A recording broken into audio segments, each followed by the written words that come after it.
ಇವತ್ತು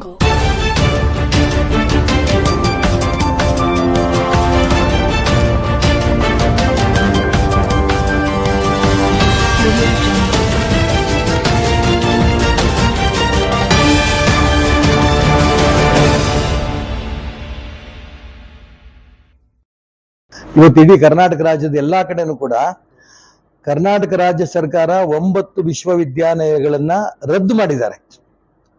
ನ್ಯಾಯವಾಗಿ ಅನೇಕ ವಿಶ್ವವಿದ್ಯಾನಿಲಯಗಳಲ್ಲಿ ಅನ್ಯಾಯ ನಡೀತಾ ಇದೆ, ಭ್ರಷ್ಟಾಚಾರ ನಡೀತಾ ಇದೆ.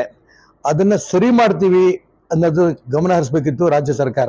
ಇದರಿಂದ ವಿದ್ಯಾರ್ಥಿಗಳಿಗೆ ಹೆಚ್ಚಿನ ವಿದ್ಯೆ ಕೊಡೋ ದಿಕ್ಕಿನಲ್ಲಿ ರಾಜ್ಯ ಸರ್ಕಾರ ಮುಂದೆ ಬರಬೇಕಾಗಿತ್ತು. ಅದನ್ನ ಬಿಟ್ಟು ರದ್ದು ಮಾಡ್ತೀವಿ ಅಂತಂದ್ರೆ ಸೀತಾ ಬಂದ್ರೆ ನಾವು ಮೂಗೆ ಕೊಯ್ಕೊಂತೀವಿ ಅನ್ನೋ ಪರಿಸ್ಥಿತಿ ಬಂದಿದೆ. ಇದು ಒಳ್ಳೇದಲ್ಲ. ರದ್ದು ಮಾಡೋದನ್ನ ಕ್ಯಾನ್ಸಲ್ ಮಾಡಿ ವಿಶ್ವವಿದ್ಯಾಲಯಗಳಿಗೆ ಮುಂದುವರಿಸಬೇಕು. ಜೊತೆಗೆ ಆ ಯೂನಿವರ್ಸಿಟಿಗಳು ಶುದ್ಧೀಕರಣ ಆಗೋ ದಿಕ್ಕಿನಲ್ಲಿ ಏನ್ ಬೇಕು ಗಮನ ಹರಿಸಬೇಕು. ಯಾರ್ಯಾರು ಲೂಟಿ ಮಾಡಿದ್ದಾರೆ ತನಿಖೆ ಮಾಡಿ ಅವ್ರ ಬಗ್ಗೆ ಕ್ರಮ ತಗೋಬೇಕು. ಹೆಚ್ಚಿನ ಹಣವನ್ನು ಕೊಟ್ಟು ವಿದ್ಯಾರ್ಥಿಗಳಿಗೆ ಅನುಕೂಲ ಆಗೋ ದಿಕ್ಕಿನಲ್ಲಿ ಯೂನಿವರ್ಸಿಟಿಗಳು ಮುಂದುವರಿಸಬೇಕು.